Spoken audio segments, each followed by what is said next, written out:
So what I recall about Crazy Rhythms was, again, this goes back to us being somewhat novices in the studio, and we recorded the basic tracks, and I think one of us, maybe Anton, might have missed the cue. It was never meant to be that long. It's really a short song, or that was our intention when we started to record it. And so when it got to that break, everybody just kept playing.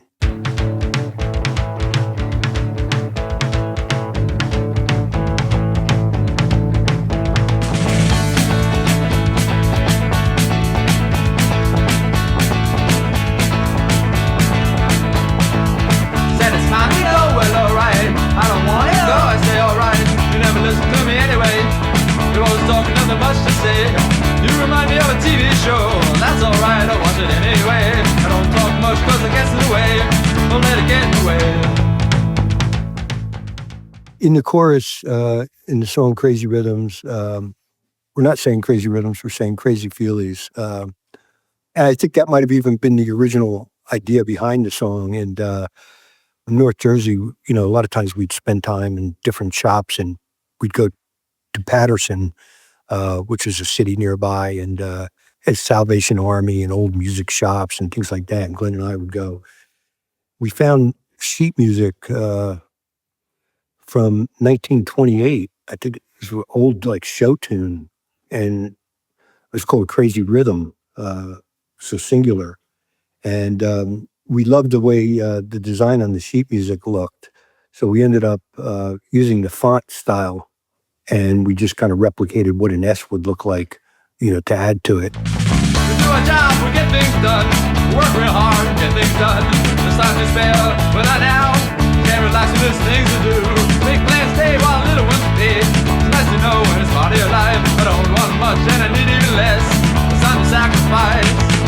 Crazy feelings, crazy feelings, crazy.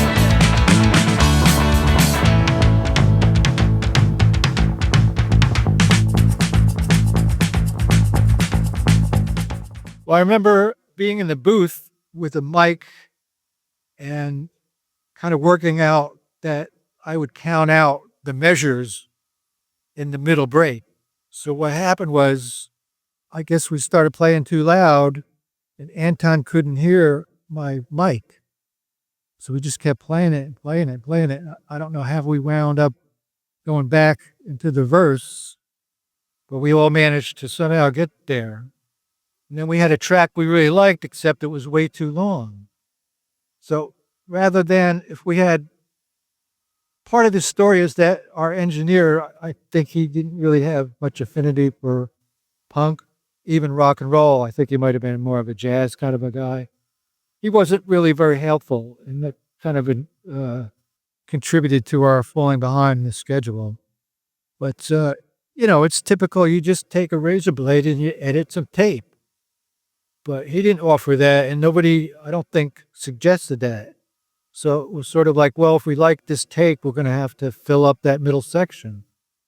So that's when, well, that'll be cool. We'll get all the percussion and just improvise percussion parts. So we wrote a bunch of percussion parts for the middle part. We liked the way the track came out in terms of performance. I guess it really never occurred to us that, why don't we just chop this up and edit it? We were just thinking more in terms of what can we add to it to fill this space. And that's what we set about doing. We, as I mentioned earlier, like with Crazy Rhythms and the album as a whole, but with the reverb unit that they had there. So there were like tempo blocks that don't sound anything like tempo blocks. They sound like maybe cars crashing together or screeching toward each other.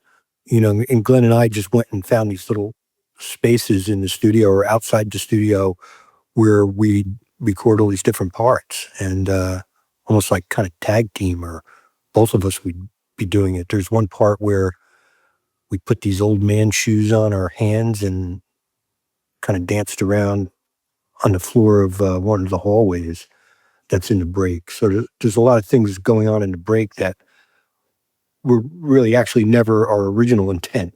But the thought didn't occur to us to just edit the song down, which, in the long run, I think it worked out pretty well.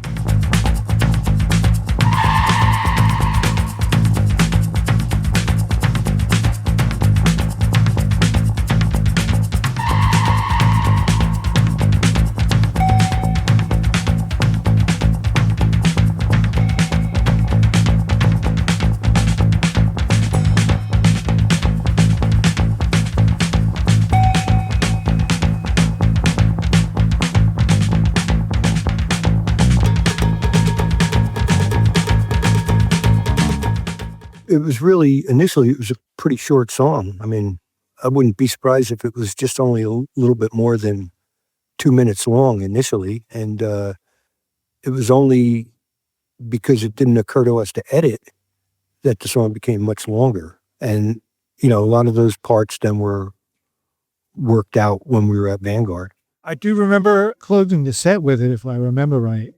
The only thing that changed is that the space, we might have had one percussion in mind, but we wound up having to add other things. And I think even now when we do it live, we even extend it. There's these really kind of twinkling high notes that have like a kind of chorus effect between the two guitars. And it's like kind of the last thing you hear just going on for quite a while. Yeah, I think it worked as a closer for an album, absolutely.